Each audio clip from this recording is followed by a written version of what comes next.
is kind of a side thing brewing here, and I know people around the network have talked about it. I have not had the chance to talk about it, but I do want to talk about it with all of you. This Jameson Williams thing is starting to gain a lot of traction, and people are clamoring for more involvement in the offense. What do you make of this, Terry? What do you make of? And look, I know it's easy button to do the whole social media thing, but what do you make of Jameson Williams liking tweets that say, "Get Jameson Williams the ball more"? What's your take on this, Terry? My take on this, Jameson Williams is a little bit immature. He wants to do more, but his time is not now. Jameson Williams has not had a training camp. For most of the football season, he was carrying around the football, looking at other people. He's not ready.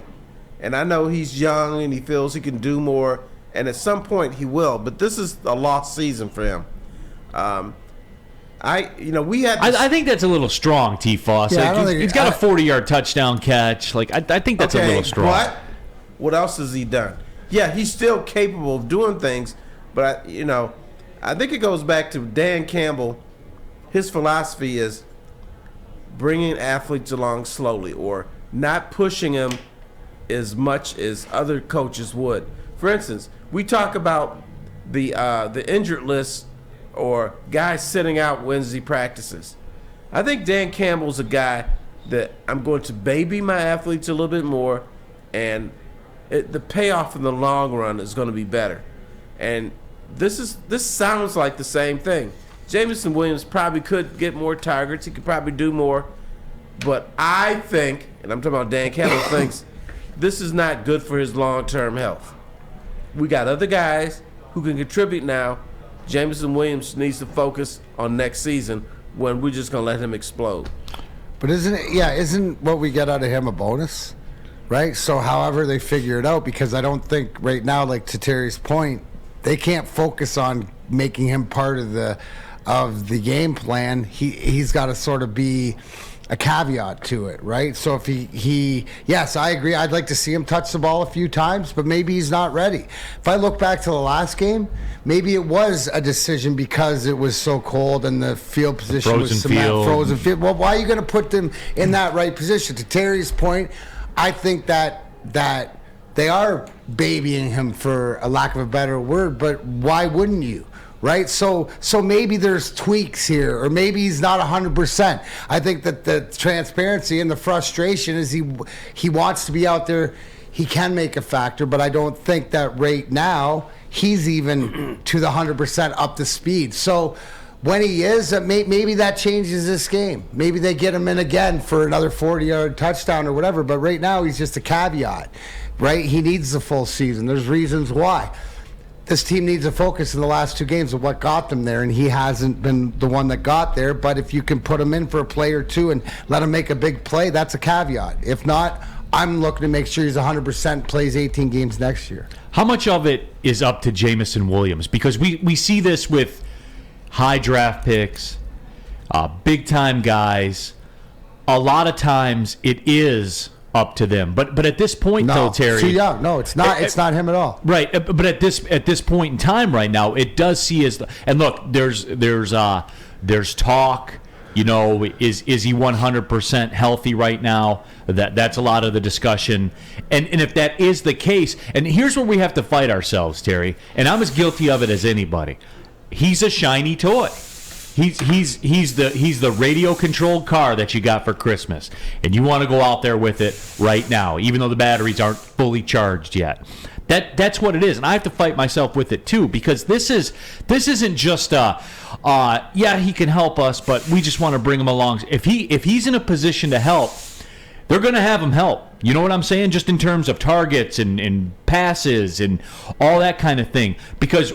And good fella here in the WoodwardSports.com chat thread says he has one catch, Neil. Yes, but it was impactful. And he's one of those unique players in the NFL, I think, where his presence out there, you're aware of him, where he is on the field, just based on the speed factor. Yeah, you have to be, Terry, right? You do, but here's what he hasn't had.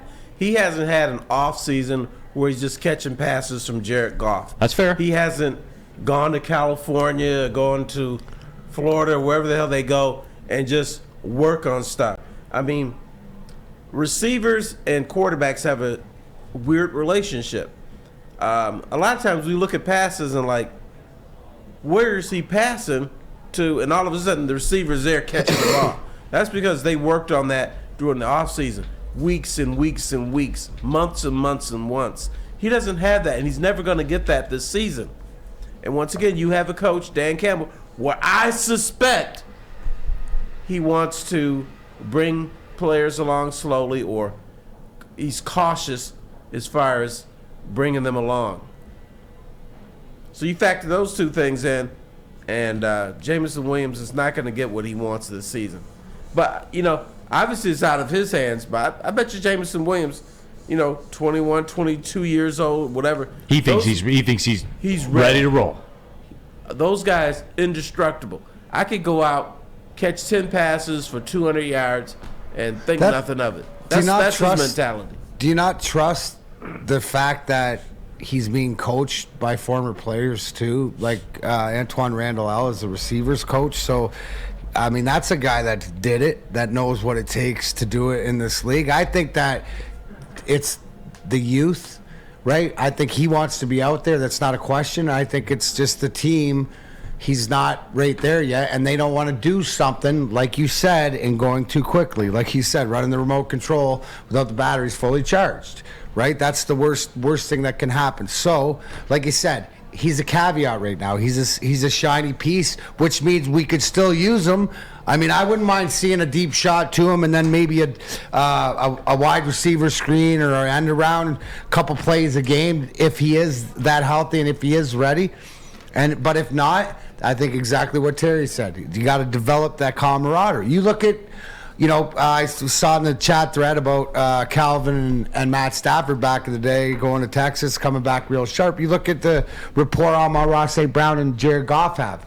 That's because they worked at it. So I'm confident that they can get there, but it's just not right now. It's going to take an off season. Here's something else we don't know. Where is he in relationship to knowing the playbook? Maybe he's behind a little bit, or behind where coaches want him to be, and they don't trust targeting him more. I just find that funny. How hard is it to run a go route with your speed, right? Like how many plays does Tyreek Hill have to remember? Like with that speed, right? It's always something blowing guys away. It's more sophisticated than that. There's things they're supposed No, I get to do. it.